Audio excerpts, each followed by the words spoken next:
Welcome. This informational webinar is about the Master of Data Science that's hosted by the School of Computing and Information at the University of Pittsburgh. It's a completely online master's program, and I am Wes Lipschultz. I will be your tour guide today. I'm the Senior Director of Student and Academic Affairs in the School of Computing and Information at Pitt. So for the entire school, I'm very responsible for students at the grad and undergrad level, but in the context of this master's of interest to you, I'm the student success lead. So anything outside of the classroom and helping students acclimate and get used to things, I'm responsible for that as you begin your studies in this program, should you choose to do that. In terms of my background and ideally some street cred for why I'd be talking to you about this program and why I might be able to help you in a student success capacity. I've spent about 29 years in higher education. My realms of expertise and involvement have included advising, academic advising, at both the grad and undergrad level, recruitment at both the grad and undergrad level, student success at both levels, experiential learning, and admissions at both levels as well. My graduate background is in social psychology and instructional systems. And personally, I am married. My partner is Christine Lally. My daughter is Claire. She's 12 going on 30. And I'm a human father to Rosie, are a very lively mix of a mutt who looks a little bit like a terrier. And I personally love music. I play piano, harmonica, ukulele. I like hiking, convertibling. I guess that's what you do if you have a convertible. And I also like biking, both e-biking and regular biking. Though as I get older, e-biking is more pleasurable. Okay, so but enough about me. Let's find a little bit about you. Actually, this is why we're here, is to see if there's a good fit between you and this program. So we have some questions for you that have just hopefully popped up on your screen. We just want to know what you're about, like in terms of the last time you were actually in a classroom, whether online or in person. So if you share this information, like you were recently in the classroom, it's been a couple years, or my gosh, it's been decades, I kind of forget how to learn, but I'll try. And so anything in between, just put down your answer. And once you've all, or a critical mass, if you have filled this out, we will put on the screen what the distribution of these folks are. And I'll sort of let you know how that gels with the program, right?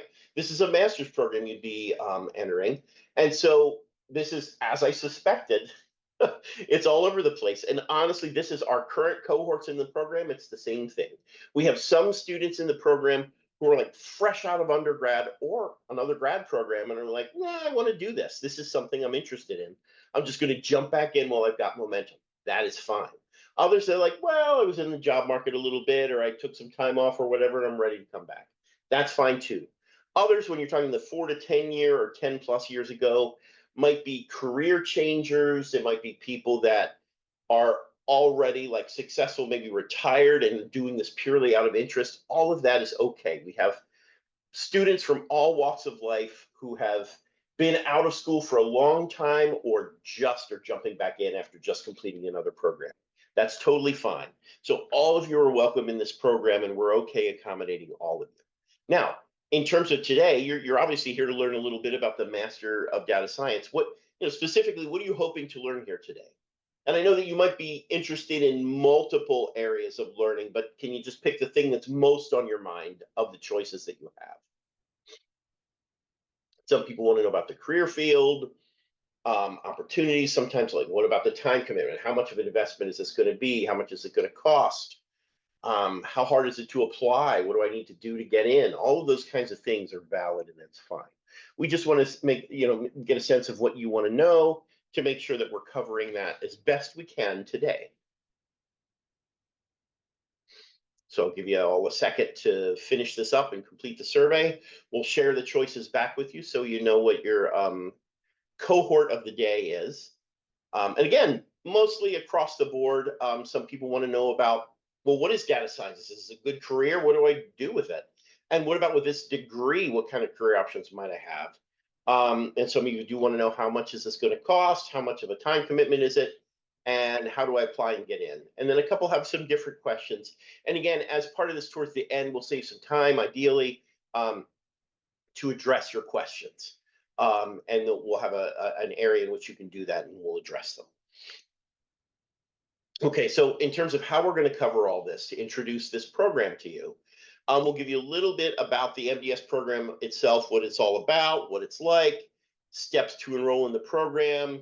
What is PBA? It sounds like it should be a sandwich, but it's performance-based admission requirement is a course. I'll explain that to you. How long does it take to complete this? What's the price?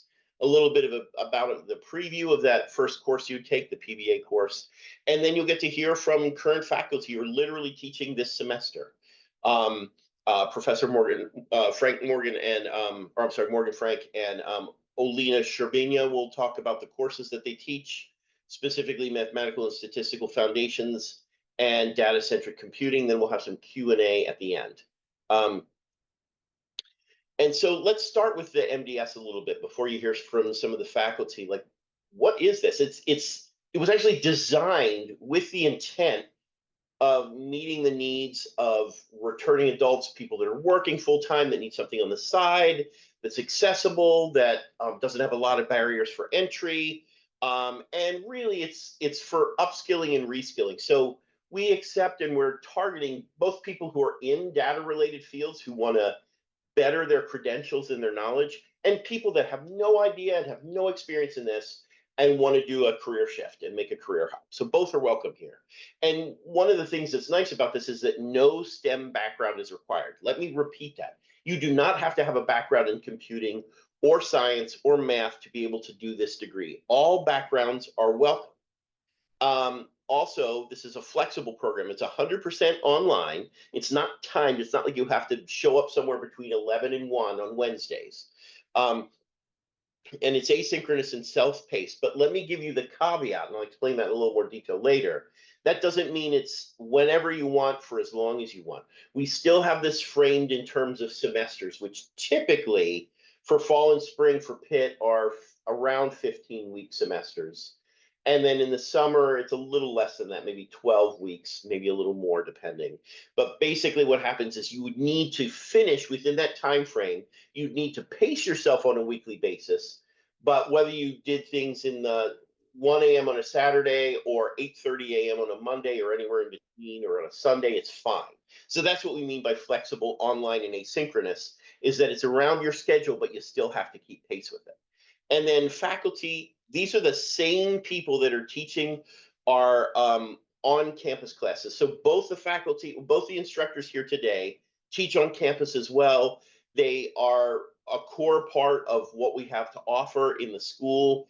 And again, this is a master's from an accredited R1 university. It's not distinguished as online. It is one of several masters that we offer. It just happens to be online at a special price point, designed to be accessible to career changers and people who are looking to upskill. Okay, so again, but enough about the program for now. We'll come back to that. Let's find out a little bit more about you again. So specifically, right now, as you're contemplating this program, what have you been working on?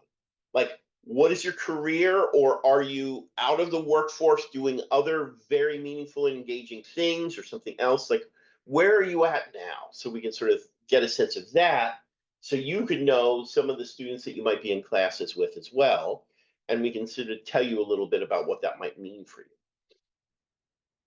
So again, I'll give you again, you might have had several of these backgrounds, but maybe pick your most recent. So for example, if you've worked in business and human services or in STEM, what are you most recently working on? What's your most recent thing? So because you might fit all of these boxes, to be honest, or all these radio buttons, I should say.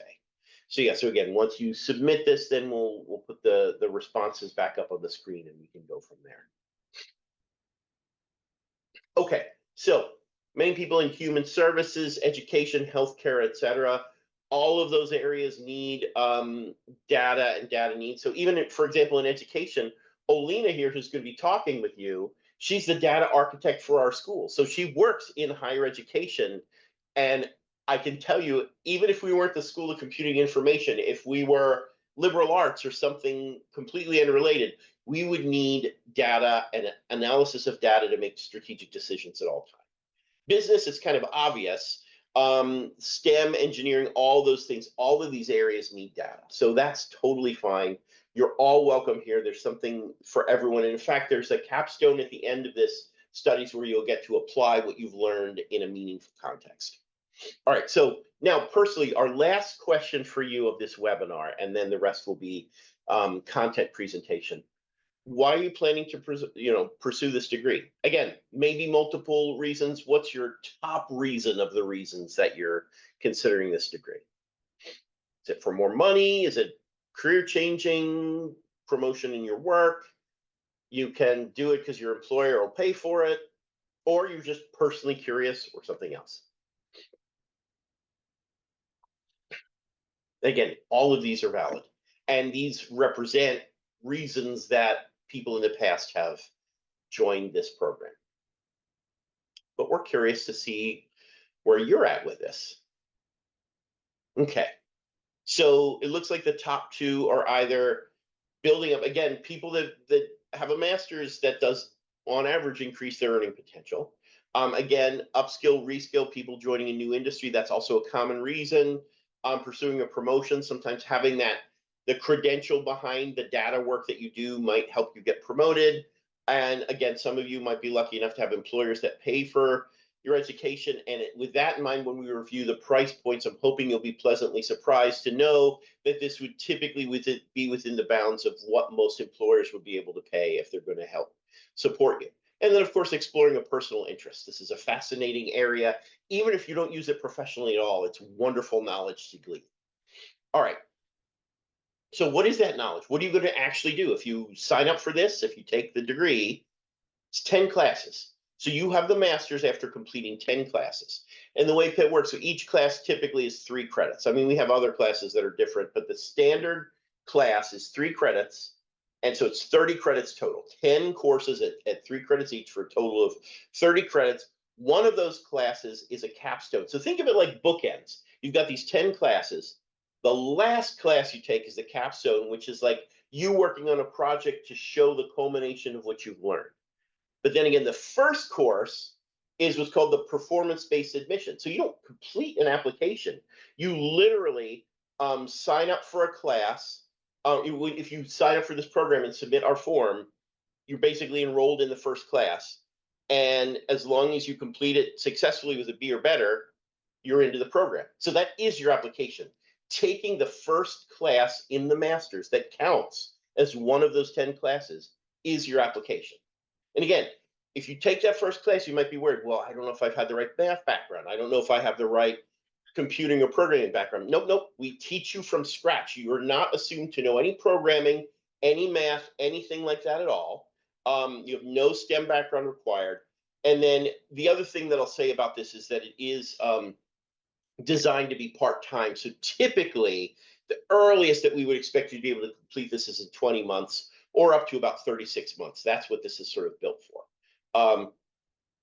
So anyway, that's sort of how this works. Is you got the 10 classes with bookends. The first one that you would take is your admissions. You take the class, you pass it, you're good.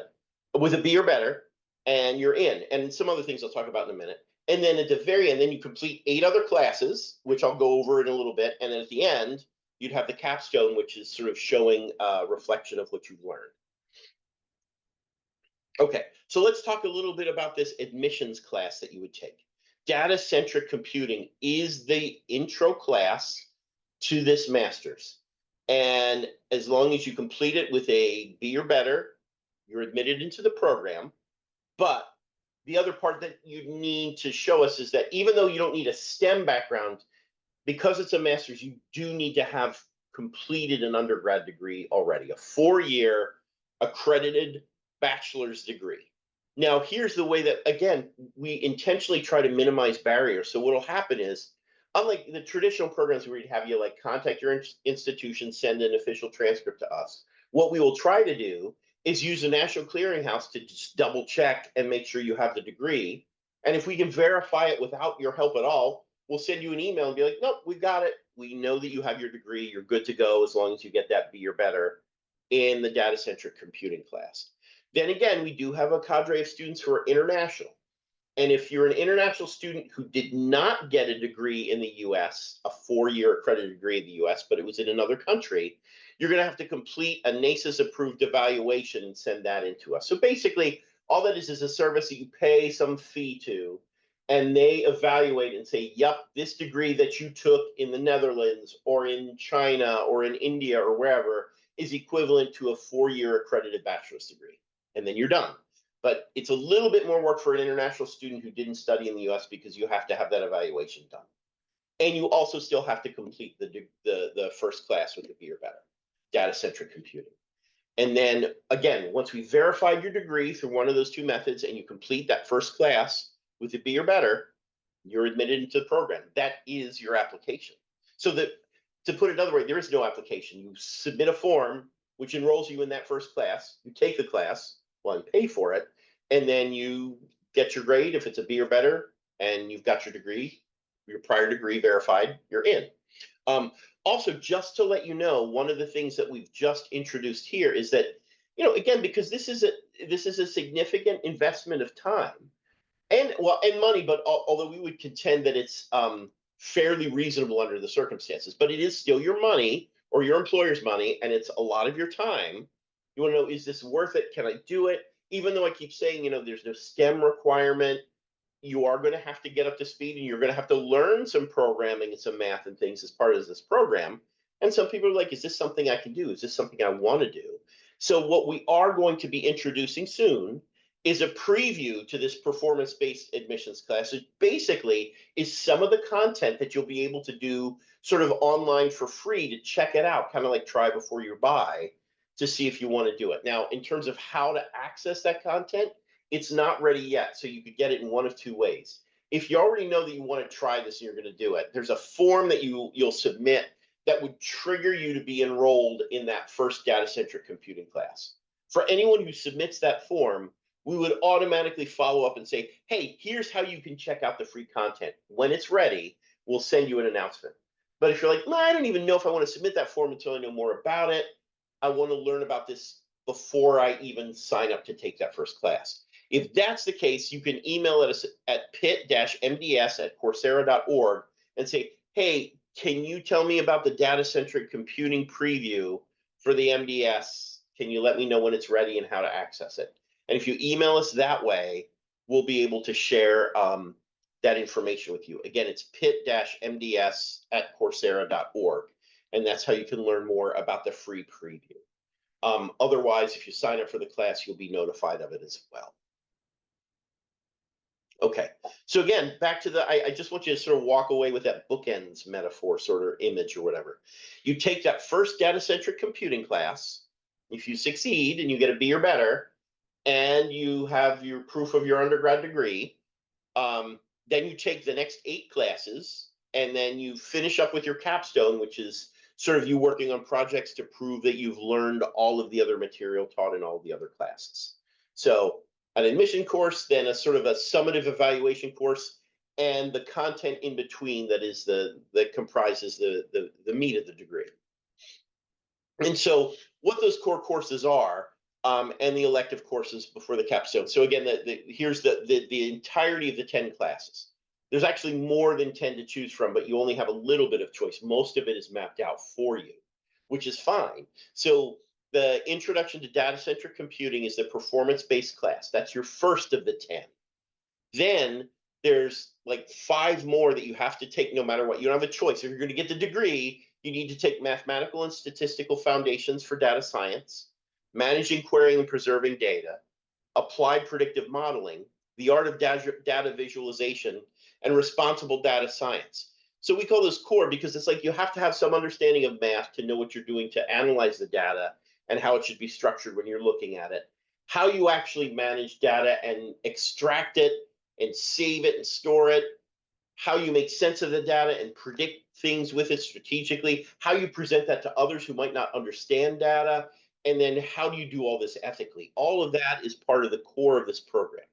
Then you get to pick 3 out of the following 4 classes. There's Applied Bayesian Data Analysis for those who are more into statistics and analysis of the data that you'd be gleaning in this. Like, how do you interpret it and make sense of it?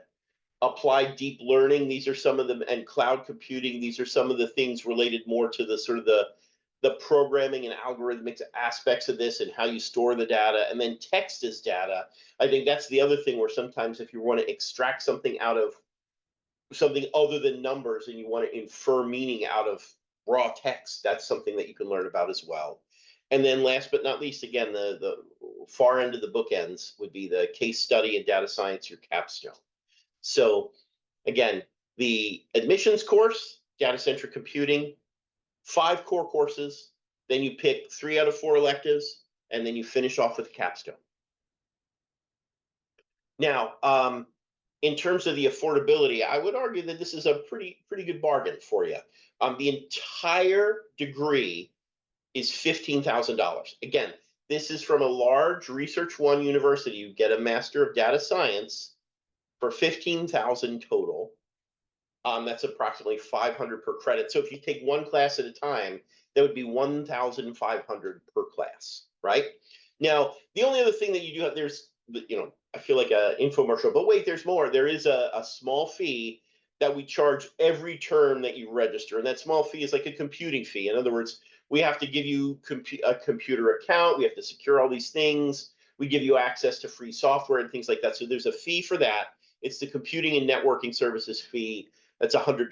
And then there's a program administration fee. That's what takes care of some of the back end stuff that we set up and the maintenance of the systems that we use to monitor your progress and all of that. And so really what that means is it's $175 in processing fees, essentially, in service fees, each term that you do this. So if you do this in 5 terms, let's say 6 terms, you do 5 times 175, or 6 times 175, depending on how many terms you plan to do this. That's your administrative cost. So it's $15,000 total for all of the coursework, plus the administrative cost that varies gently depending on how many terms you take to complete your degree.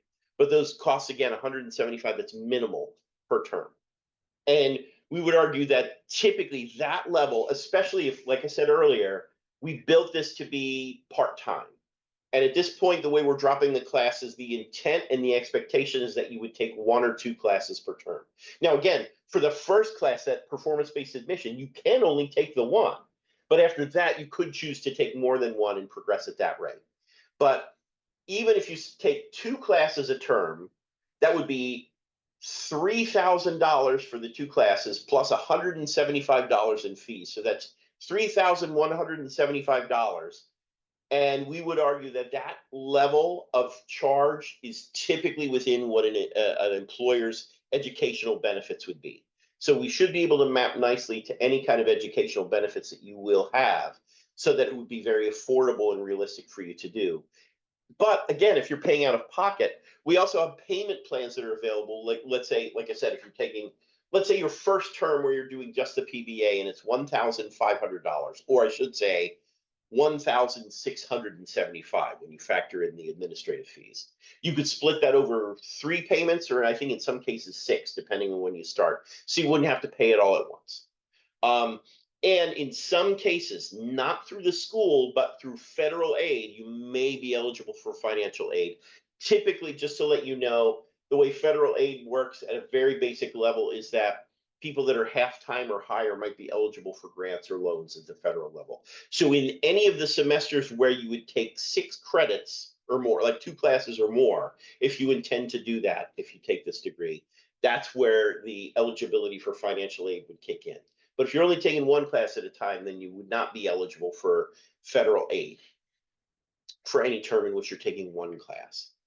So again, this is just a little basic primer on the costs and the parameters that affect those costs. Now, with that in mind, I've given you a little bit of a basic intro to the degree, but Olena Sherbina teaches the data-centric computing class. She's teaching it right now, in fact, this semester. And Dr. Morgan Frank teaches the mathematical and statistical foundations class. And so I am going to mute myself and turn off my camera and let them introduce themselves and share a little bit about their perspectives on this program and what they'd be teaching you. So thank you both for joining us today. And then I'll jump back on after they're done. Great. Thanks for the introduction, Wes. Alina, I'll let you go first. Okay. Hello, everyone. My name is Alina Sherbinin, and I'm currently teaching the PBA course, which is data-centric computing. And as was mentioned before, I work as a data architect for the School of Computing and Information at the University of Pittsburgh. So where I handle and analyze a wide variety of data across the university. So I work with all sorts of data day-to-day with students' data, financial data, course scheduling data. And my role involves designing systems to manage and organize this data, ensuring it's available for decision making and improving various processes. So this experience allowed me to bring practical and real world examples into the classroom. I taught for the last 6 years different classes. Most of them were involved teaching students how to use Python in application with focus on the data analytics and the data science. And the course you will take, PBA, which is Wes said is a kind of gatekeeper toward Master of Data Science degree program, will have 3 focus areas. First, Python programming, then computational modeling, and a third part, predictive analytics. So here's the breakdown. I said like 3 parts. We're going to be learning programming for data analytics. And the Python is a great programming language to start, even if you never programmed before. So Python is a programming language because it's widely used in the data science. It's very easy to learn. It's very close to English language. Syntax is easy. And it has extensive range of libraries and very powerful for advanced data analytics as well. You will learn how to use Jupyter Notebook in this course because it's interactive environment that allow you to write code and see outputs immediately. It makes it ideal for data exploration and analysis. That's why we're going to be using this tool. And as I said, the second part of the course about computational modeling. Here we will shift focus from learning programming language to learn how to explore and visualize data. You will learn how to clean, transform, explore raw data to uncover patterns and insights. We will be looking at the real world data sets to do so. And the third part, it's a final part of this course, will be focused on predictive analytics. So what you learn in this part of the course will be about how to split data sets into training and testing sets, how to build models using techniques like linear regression and classification. And we will also cover key statistical concepts like mean, median, standard deviation, and correlation to help you better understand data distribution and model evaluation principles. This is basically 3 main parts of this course. And as I mentioned, the Python was selected because it has powerful libraries to allow you to do data analytics. And the key libraries that you will learn in depth how to work with would be pandas. That's a core Python library for data manipulation and analysis. It's must to know for the future data scientist. We're going to be using NumPy, and that's essential library for numerical computation and handling arrays, which are fundamental for data analysis tasks as well. We will be working with Matplotlib and Seaborn. Those are 2 libraries for data visualization. The next 2 libraries will be introduced at the stats model and scikit-learn. The stats model used for statistical modeling, providing functions to estimate and interpret models. So it's great, particularly for regression analysis. And scikit-learn is a key library for machine learning. It's used for building and evaluating predictive models And that's actually the last part of our course. So there is multiple books that will be used through the course. They're not required, but they will be referenced in the videos that you're going to watch. So the two great ones I want to highlight because I love them. I think they're great. It would be good if you can read them. They both from O'Reilly Publishing Agency. One is a data science from scratch, and another one hands-on machine learning with Scikit-learn. So those are great. If you never programmed before, this is the first time you working with programming language. Another book that is free to download will be used in this course. It calls Introduction to Computation and Programming using Python. And again, it's free to download. So it kind of, for those who does not have any experience with Python and programming, would be good to start with this book.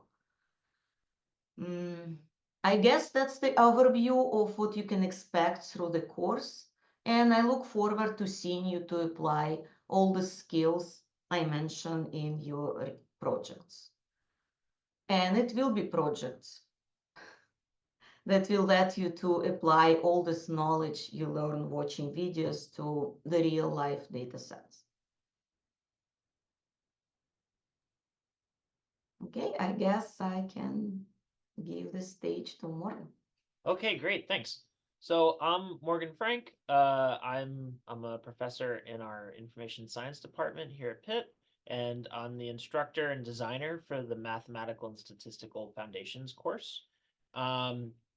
A bit about me and why you might want to learn math and stats from me is I did my undergrad and master's degrees in applied mathematics at the University of Vermont, and then I went and got my PhD and did a postdoc at MIT thereafter. I'm a research active faculty here at Pitt, which means that I publish peer-reviewed papers and I advise graduate students, PhD students mostly, while they take on research projects and dissertations and so on. And so I use a lot of math and statistics in those other parts of my job and in my own research. So this has experience and these other projects have really shaped the course design for this math and stats course. I think that a lot of students who are interested in this program probably didn't or were less likely to go down a math curriculum when they were doing their undergrad degree. And so I started thinking about, what are some ways to make a math curriculum both more condensed and more interesting? And having lots of real world examples, both that would be appealing to just average people and also that connect to research and interesting research questions, would be the way to do that. So one of the ways we do this is to try to tie in, for example, some of my research looking at workplace skills and how they correspond to workers' earnings, and use that as an example throughout the course. For example, to try to learn about regression analysis and probability theory. Beyond that, the other thing was the topics in this course are really spanning topics you would expect a full undergraduate math curriculum to cover. So the way this course goes is the early modules will teach you about linear algebra, both mathematical concepts, so sort of pen and paper and writing out the math, but also how to program linear algebra using tools from Python. The next part of the course will cover calculus, so this will cover concepts like derivatives and integrals. The third part of the course covers probability theory, so this is things like different probability distributions, how to handle conditional probabilities, and how to do hypothesis testing with probabilities. The final bit actually ties all of these things together to talk about regression analysis, and in particular, an econometrics perspective on regression analysis, as we try to understand the information that regressions tell us about the data, not just how to use it, but also how to and not just how predictive it is, but also how to interpret the other bits of information like regression coefficients. Throughout this course, we're going to use Python and Jupyter Notebook, just like Alina mentioned, And within Python, we're going to rely heavily on very common data science libraries, including NumPy, which is great for doing fast mathematical calculations on your computer. We're also going to use another package called SymPy, which is great for doing symbolic arithmetic. And this will help you as a tool to help with the handwritten math and to understand that work in a way that's more human readable. Now, you might have heard these topics and said, I remember when I was an undergrad, linear algebra was a full semester course. There were probably 3 semesters of calculus in your undergrad math program. Probability theory is probably another semester course, and then regressions and econometrics is probably a topic that wasn't in the math curriculum at all, and is something that you might find in the econ department at your undergrad university. And here, what we've done is boil down each of these semester or multiple semester long courses to make it a streamlined series of topics that all fit together cohesively. The goal here is to make you ready to do data science and to start contributing as a data scientist. And that's exactly what we're trying to do as we navigate through just the core parts of all these different math topics. So the way that the math class works is I try to provide you with these, of course, lecture videos, but behind the lecture videos are these interactive Jupyter notebooks, which you can think about as these basically websites that you can interact with and actually play with the examples from the lectures and actually play with the data and explore the mathematical concepts interactively once you've watched the video. You can also look at the code I'm using to create those examples and use that resource as you try to answer coding questions yourself. In this math course, there's 2 types of assessments that we'll use. The first is there are roughly weekly coding labs or coding labs that go with each of the modules. And then there are these broader handwritten math assignments that are usually covering 2 modules grouped together. We have a team, an excellent team of course facilitators associated with this course who can both help you answer questions in real time, even if I'm not personally available, and can help you better understand things like grading and what the expectations are around these individual questions. This course has no textbook. I'm generating all the content myself and making it all available to you through the videos and through these Jupyter notebooks that I'm describing, instead of providing these flat slides. So overall, I think this is a really interesting course. I really enjoyed designing it because I went through that full math curriculum with 3 semesters of calculus and whatever. And here I got to really pick the parts of each topic that I thought were the most interesting and explain it in a way that I thought was most engaging and most simple, and try to tie together this full stream of math education that would prepare somebody to do data science like I'm doing in my own research. So I think the course is really cool, and I think you will enjoy it as well. So with that, I'm going to invite Wes to come back. Hey, Wes. Thanks, Morgan. Thanks, Alina. Yeah, and I have some prepared slides to share a little bit more about the program with you, but I just want to reflect here after what they both shared with you. There's a couple of takeaways I'm hoping you're getting from this. First of all, I want to go back to what I said, that this is a really good value for your money. I mean, these are top-notch instructors with real deep content. And so you're going to learn from this. I mean, this is a lot of people think of online degrees as maybe different academically than on campus. I mean, this is just as academically rigorous. It's just learned in a different way. And with that in mind, the other takeaway I want you to think about is not to think of this as something that you pile on to do quickly. There's a reason why we have this as like 1 and 2 classes at a time. You're going to be learning a lot of content in here. And even for folks who have a STEM background, there might be some new things that you haven't learned that you're going to be taking in, in these classes. And for those that do not have a STEM background, as we promised, you don't have to have any prerequisite knowledge coming in other than an undergrad 4-year bachelor's degree in anything. But if you're in that case where you don't have a STEM background, you've never had stats or real math like this before, any programming, it's going to take you a significant amount of time each week to focus and learn this until you get that initial learning curve like up to speed. And so we would encourage you to conceptualize this in terms of level setting as something that's a real commitment. If you do this, even for the first class, you're going to want to make sure that you can allocate a significant number of hours each week to keep up with this. And in some cases, if it's brand new to you, you might even want to take advantage of like some of the free coursework that Coursera will have to you in addition to this coursework. So if you set up and you're in that PBA class, data-centric computing, you'll also have access to like introduction to programming or how to use Excel. Like there's a whole host of free classes that you can do to sort of brush up on or prepare. And you could start to do that even before you would take the first class if you want to. Not that you have to, but again, the idea would be is that you're learning some pretty substantive content in this. That's what you're paying for, and you will walk away an information professional after this degree. And so even though it's asynchronous and it's your own pace, and you can, in any given weekday or weekend day, you could do this when you want, late at night, early in the morning, lunchtime, breaks at work, whatever works best for you. But please plan on allocating weekly time to be able to do this as your schedule will allow. And that's kind of what's exciting about this. This is a real substantive R1 master's at your fingertips for a very reasonable price for not too many classes, for 10 classes, but you will walk away knowing a lot. And hopefully that's what Morgan and Alina has sort of given you a taste of here. And they're very good instructors. So it's like you're going to learn from people who know their stuff and will be able to convey this to you.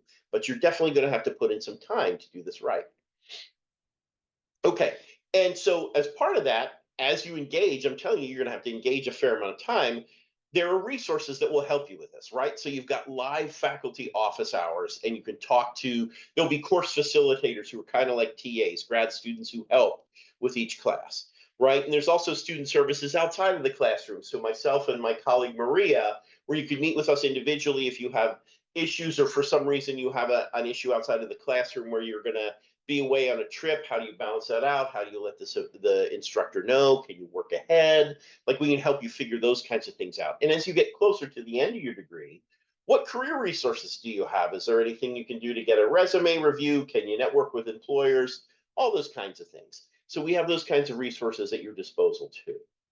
All right, so if we've evangelized this in a way where you're excited about it, and you're like, I want to do it. All right, sign me up.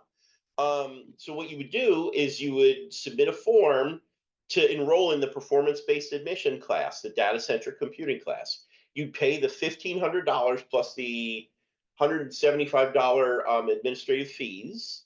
You take the class and you get a B or better, and we verify your degree while you're taking the class. You're pretty much in. Oh, and there's one more thing. If you are an international student from a country that does not have English as its official language, and if your degree is not from an English language country, you'll have to show your proficiency in English through a standardized test, either the TOEFL, IELTS, or Duolingo, with the minimum scores as indexed on this screen. You'd have to have a minimum of an 80 in TOEFL, a minimum band 6.5 in IELTS, or a minimum of 110 in Duolingo.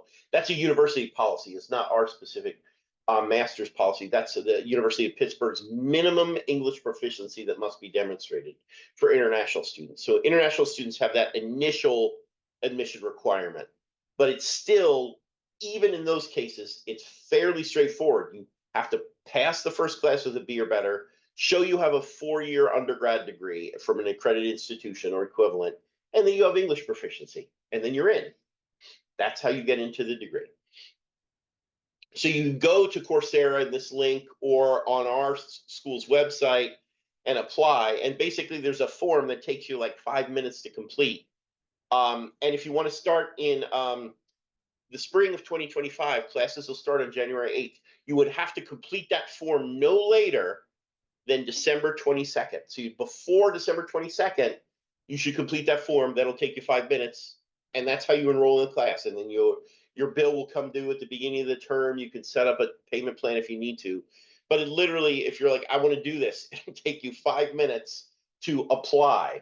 But then the real application is actually studying and taking the class and doing well in it.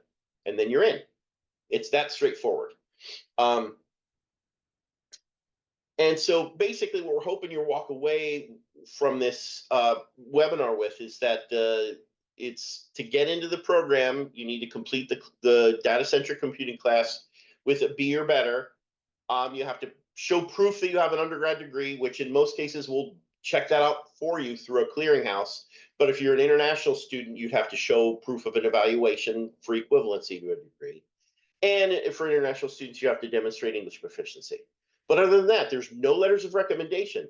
You don't have to have a background in programming or engineering or math. You don't have to have an SAT or a GRE score or anything like that. A 5-minute enrollment form, complete the class, verify your degree and your English proficiency, and that's it. Another takeaway, the affordability. Payment plans are available. The entire degree is $15,000 for all of the courses. Federal aid is available for those that are half-time or more, meaning in this case, you take at least 2 classes. In any semester, you take at least 2 classes, you may be eligible for federal aid. And anyone who would need, or who has access to employment benefits, the pricing would be such that it should work with those benefits.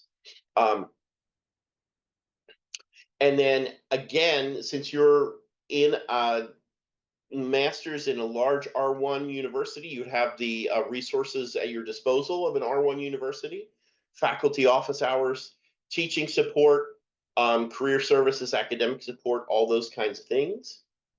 And with that, I think we're to the portion where we can answer questions. I think what happens is you'll submit those, and some of them people will answer behind the scenes, but there might be some that people share with me that they want me to answer publicly, which I'll check in on to see, and then I can try to answer those publicly. So I see a whole bunch of questions here that are open. About 57 have been answered. I'm going to do these in the order in which they were submitted and slog through as many as I can for you. Okay. So the first one came in at 12:11 p.m. Are there stories of prior graduates going on to do academic research or a PhD following the program? In other words, does this program prepare students to pursue scholarly research post-grad, or has it been designed purely for practitioners? Okay, I would say it this way. So in other words, if I take this master's, is this a terminal master's that's professional just to go get a job, or can I go on and get a PhD? I'd say both, with the caveat that this was designed as an upskilling professional master's. So it is a professionally geared master's that is meant for the world of work, that once you finish it, you're applying and going to the world of work. That being said, many doctoral programs will require a master's as a prerequisite for admissions, but not all. So this master's would serve as that requirement. If the doctoral program that you want to apply to does require a master's, it would work. But I will give you another caveat that typically doctoral programs are looking for people that have experience with research. So you would want to figure out if there's some ways that you could get some research experience or talk to some faculty while you're here. If there's some way, while you're in this program, to see if you can work remotely in a faculty member's lab as a volunteer, that kind of thing, if you want to try to boost your chances for some PhD program. So it doesn't preclude you at all. It can be a ticket of entry to be able to apply to a PhD program, but typically PhD programs are also looking for some background in research. Okay. Can we join the in-person graduation ceremony to collect our certificates? Oh, yes. That's a great question. And in my role in student services, I typically coordinate graduation ceremonies for our school. And we haven't even gotten to the point yet where we have our first graduation ceremony for MDS students. So we're still not sure if we want to host an additional one just for MDS. But I can already tell you, absolutely, as an MDS graduate, you would be invited to our in-person on-campus ceremony for the school. And the university has commencements as well. So typically, though, I can only speak for the school ceremony. I can say that we typically have an on-campus ceremony in the fall and an on-campus ceremony in the spring. And depending on when you graduate, like if you graduate in the summer or fall, you'd be invited to the fall one. If you graduate in the spring, you'd be invited to the spring one. But yes, you absolutely would be invited. And we typically, for those who cannot make it, we live stream and record the ceremony, so you could also participate and engage remotely. Okay. What is the pass-fail rate of the PBA class? I actually don't have that data. We have one cohort that completed in the summer. That was our first cohort that took the PBA. I think I would say it this way, that let's say, again, the numbers, this is maybe an oversimplification, but from what I remember, and Olina as our data architect, correct me if I'm wrong, if she remembers this differently, but I think we initially had about 400 or 500 people sign up to check out the class. But then after they started, and like what I said earlier, it's like, oh no, this is a lot of work. You have to put in hours each week. And some people were like, I'm not ready for that. So I'd say, a couple hundred stuck around, like let's say 200 stuck around, and maybe about 180 or 190 finished the class. So it's a pretty high completion rate. But I think the main thing is, this is why you want to take this seriously from the start. Try some of that content initially, and typically use the first 2 weeks of the term to decide, do you have the time to do this now? Because it will be a significant investment of your time. But if you do invest it and you put the time in, I think the pass rate is pretty high from what I remember. But that's just as an N of 1. We don't even know what the pass fail rate will be yet for this fall. That's Olina will be able to tell me, because she's passing and failing the students that are taking it this fall because she's teaching it. Oh, well. Okay, but it's typically we support you. If you engage and you put the time in, you should be fine. Okay, what are the software that we will learn under this course? In terms of the software, I think that was already kind of addressed by Morgan and Olina, so like Jupyter Notebooks and using Python and things like that. So I think those are some of the things that you would do. Basically, programming languages that lend themselves to data analysis, and tools and software packages that lend themselves to data analysis. Are there any other big ones that you could think of, Olina or Morgan, that you haven't mentioned already, just to sort of elaborate on that? Or do you think that's the basic part of it? Python, Jupyter Notebooks, those kinds of things. This is it for PBA. Yeah, Okay. something in my course. Okay, so yeah, not all. It's really more about understanding how to do the analysis, the mathematical analysis, and how to use programming to extract data and structure it and whatnot. And some of the other things you might be able to learn later, but those are the, I think, basic fundamental things at this point that were already mentioned by Olina and Morgan. Oh, another question. This is the first time this has been asked. Can we take all 4 electives if we want? So in other words, you only need 3 out of the 4. Yeah, no one will stop you. You don't need it to graduate. But if you want to graduate with 33 credits instead of 30, that's fine. It's not a problem, actually.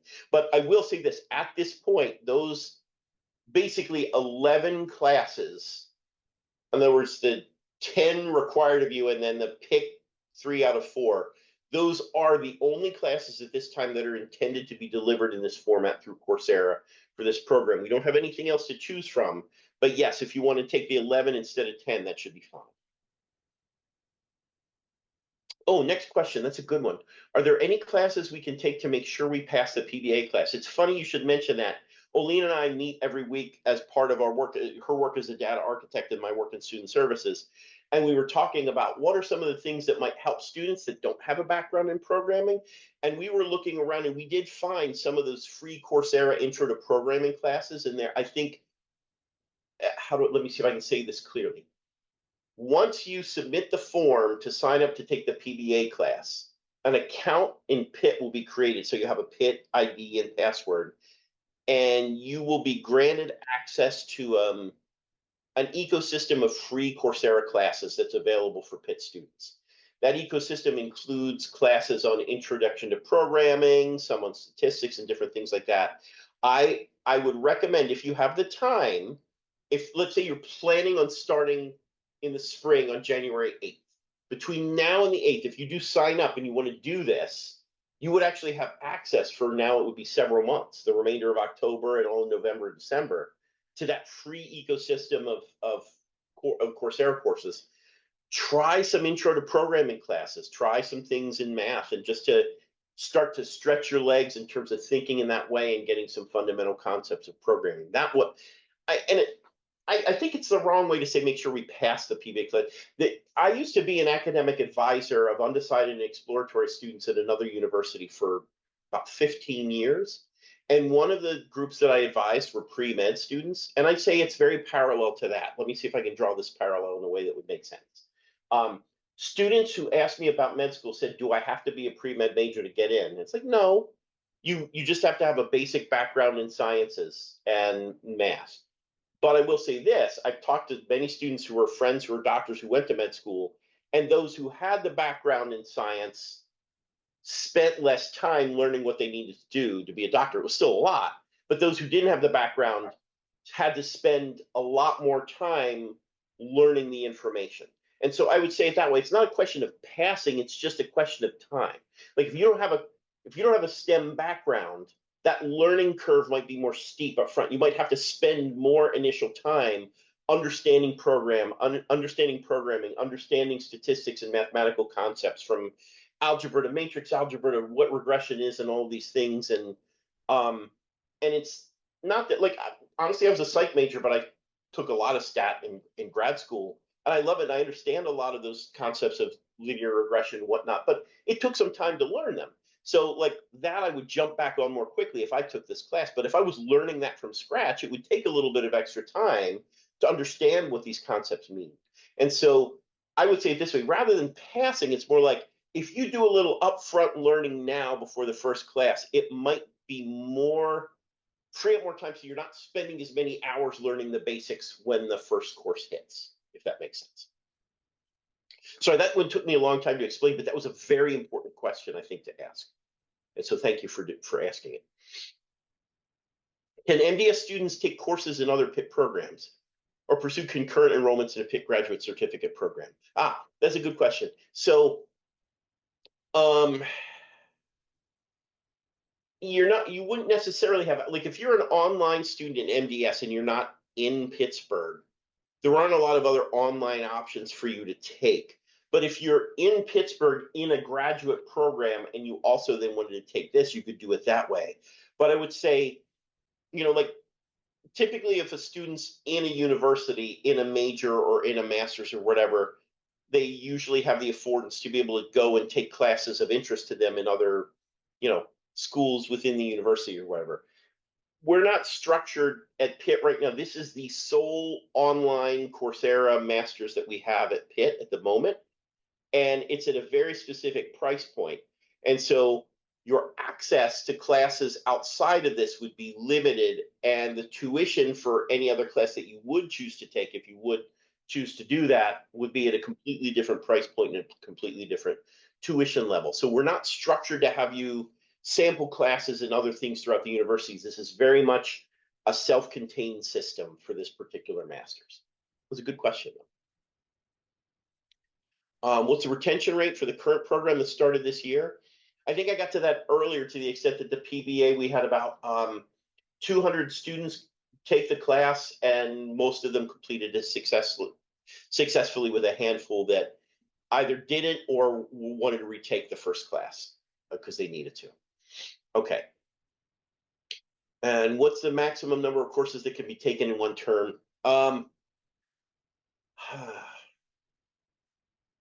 I wouldn't recommend it, but the Pitt rule for grad students is you can take 15 credits max as a full-time student, which is basically 5 classes. We're not structured yet. We're still publishing the classes. Like if you started in the spring and then wanted to take more in the summer, technically you could take a full-time semester in the summer of 2025 and take like 4 or 5 classes, but we wouldn't necessarily recommend it. But technically, I think you'd be allowed to do it. Next question, 30 years since I did a stats class or calculus class, and I haven't had a need to use it since then. Will this be a problem? Will all needed math be taught assuming no knowledge? Yes, all needed math will be taught assuming no knowledge. But again, to my earlier point, you might have to spend a little bit more time brushing up and relearning the concepts. Although statistics and calculus, I think some things changed, but I feel like some of the basics were probably carried over through that time without a lot of curricular drift. So I imagine the fact that you would understand things like, for example, in statistics, the idea of making decisions using math in the face of uncertainty and some of the basic concepts behind what that means. And like even just how I think of it's been for me, like 20 years since I took stats, and I still understand some of the basic concepts. And so I think that will still help you, but yeah, you might have to have some extra time brushing up. But yes, it's taught from scratch. Would we be using any statistical software? Again, back to the point that it's been like 20 years. I remember SAS, SPSS, Minitab, and some other things. I'm not sure. Maybe I can ask Morgan if he knows any specific statistical software that might be used in this context. So for the course, we're using statistical libraries within Python. So NumPy is one choice for doing numerical stuff in Python. There's also SciPy, which is kind of a more machine learning oriented approach to things like statistics and statistical modeling. We will also use scikit-learn, which is another related Python package, related to SciPy, that is. Again, another sort of more data science-y, more machine learning oriented approach to statistical modeling of data. But those are the tools we're going to cover in the course. Okay, thank you. Now, in the interest of time, I recognize that we are at time. I'm happy to stick around to slog through some more of these questions, but if other people have to go, I totally understand. So with that in mind, let me jump in with some more here. Let's see. The next one I see, can students be credited for previous classes taken, but need to come back after 2 years? Oh, so in other words, if you took some classes, like let's say you took the performance-based admissions, the data-centric computing class, and then needed to take time off, you can take up to a year off without negative consequence and then jump back in and take the next class. So you do have some time to take a break. And you wouldn't necessarily need to retake it if you've completed it successfully. Oh, job placement. I can't speak about job placement yet because we haven't graduated our first class yet, but I can say that this degree itself was built based on feedback from industry. That was part of it. So I see that, some of these questions are being answered while I'm looking at them. So let's see. I think that one already went away and people answered some of it. All right. When will the PBA data-centric computing preview be available? I'm not sure yet, but I'd say it would be soon. I would say in the coming weeks, sometime in later October, maybe early November is my best guess. So you'd have a little bit of time before the start of the spring to check it out. But again, if you're interested, we'll let you know when it is available. How soon can we expect follow-up after completing the initial admissions form? Excited to start the course. Oh, yeah. So when you complete the initial admissions form, ideally what we'll do later in October is send you some email about, hey, here's how you can access that ecosystem of free Coursera courses. Hey, here's what to expect. By the way, he's in orientation. We have a whole communications plan that actually Olina and I worked on together. We'll launch and send to you after you complete that form. Oh, is there a preferred computer for this program? Not really. Mac, PC, laptop, whatever. It's fine. Whatever works for you, although it should be relatively recent enough to be able to have processing power to access the internet, run things quickly and whatever, but I don't think there's a specific spec for a computer that anyone mentioned to my knowledge at this point. Oh, how can we access those classes you mentioned before the PBA course? Good question. So basically, as I mentioned before, what will happen is if you submit the form to enroll in the PBA class, sometime I'd say, like, let's say you submitted it this week. Sometime probably later in October, Olina and I would be sending you out an email with like, here's how you access it. Here's how you go in. Here's a couple of those free classes we would recommend that you would take. So I would say within several weeks at this point of registering for the spring term, you would get that access. But just to be safe, I would say probably later October, beginning of November would be realistic for a way you could start those. Okay. What would you say is the minimum math background needed to succeed in this program and more math-heavy courses? Again, Morgan, correct me if I'm wrong, but there is no expectation of a prerequisite other than a bachelor's degree from an accredited, a 4-year bachelor's degree. And what I can infer is that even in the least math-heavy degrees in the US, general education would dictate that you had to have a little bit of quantification. So you might have had something in algebra or math concepts or something like that. Above and beyond that, there's no expectation that you have prior knowledge of statistics or calc or anything like that. Is that about right, Morgan? Or Yeah, that's correct. We're assuming really bare bones baseline math knowledge. You should be familiar with some very simple algebra, be able to multiply, add numbers. When you take Alina's course, you cover simple statistics like mean, median, and mode. So those are things that you'll start the Math Foundations course with. The idea was thinking about somebody who completed math in high school should be able to jump into my course and be able to make progress. yep. And with that in mind, Morgan, would it be fair to say that in that ecosystem I mentioned in Coursera, where there's some free courses, if there's some basics that like are a refresher in algebra, it wouldn't hurt to like do that so you can think back to, oh yeah, that's what a variable is, and all these things, just to, and this is how you multiply and divide them and do factors and that kind of stuff. That might be helpful. And then for me, honestly, this is from my own experience. I personally think, and again, Morgan can correct me if I'm wrong, if you can find something in that ecosystem that's like foundational concepts in statistics, I would argue, I mean, I had calculus and statistics at the undergrad level and then stats at the grad level. I feel like I love stats. I feel like it's a way of thinking. It's almost like a philosophy, but it's so different to me than the other math. Like if you can just understand some of these concepts of what like a distribution is, and mean, median, and mode, and inferential versus descriptive statistics, and just like thinking in that way, that might be a helpful starting point, just to think of like what statistics is and why it matters and what it does. And that might be a good starting point for you to like wrap your mind around what you're going to start to learn more specifically. Yeah, I think that's great. I think that's correct. I do feel like the way stats is taught in most undergrad programs is it's kind of just suddenly brought up, and a lot of the details are actually skipped. One of the nice things about this maths and stats course is the freedom to combine things that are usually in a math curriculum with things that are usually in a stats curriculum. So, for example, probability and probability distributions, to really understand those concepts fully, actually requires a calculus education first. And the way that it's often taught in undergrad, you're taking these stats courses at the same time as calculus or before you complete calculus, and it leads to a lot of confusion.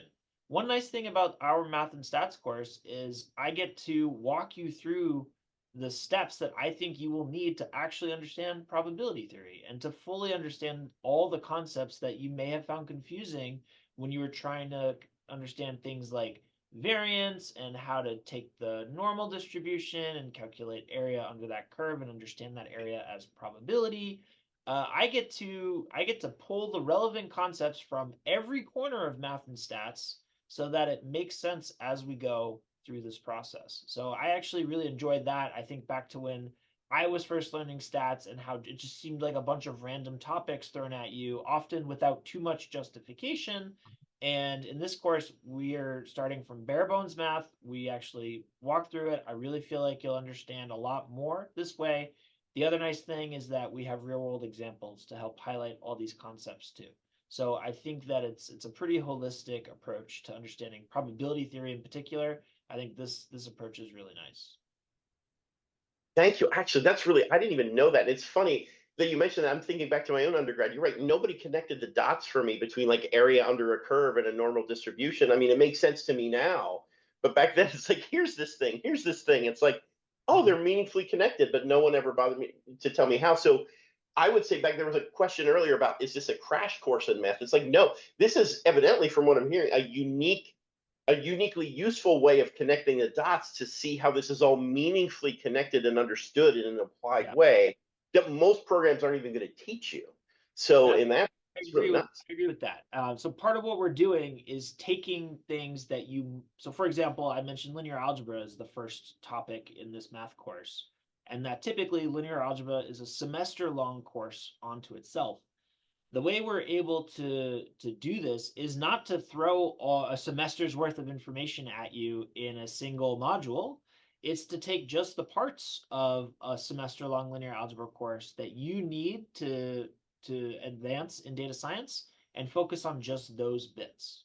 The idea here is to scaffold building concepts, combining concepts together that we need from linear algebra, from calculus, from probability theory, to build up some infrastructure that you can use for data science in particular.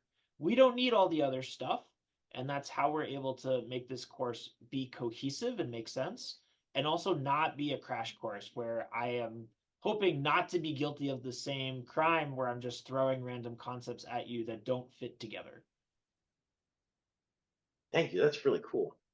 And let me see if there's anything else. That might be, I think that's a nice way to, yeah, to end this. That's a very cool, it's sort of like making me want to engage in math again. Because I know that for some people that can be the most nerve-wracking part, but I'm hearing you say it's not like so many people experience this, oh my gosh, why am I learning? It's like, you know why you're learning this as part of the class. And it's like, oh, I see why this matters. And that's pretty exciting. So thank you. Maybe And with that, another way. wait.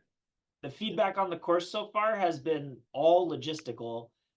Students seem to, at least the students taking it right now, they seem to really enjoy the content and say that it's clear. So hopefully Cool. that scales to other cohorts too.